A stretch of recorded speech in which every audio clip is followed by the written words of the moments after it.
السلام علیکم ناظرین، میں زین العابدین اور آپ دیکھ رہے ہیں اسٹریٹ نیوز۔ خبر شامل کرتے ہیں کراچی سے۔ پاکستان مسلم لیگ فنکشنل PS 98 صدر گل حسن دشتی، سینئر نائب صدر زہیب عرف باغی، نائب صدر کریم بخش بلیدی،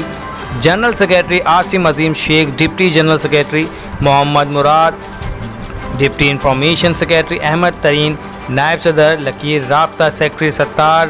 پلیجو، پرویز اریجو، ماجد شیخ، دادن میر،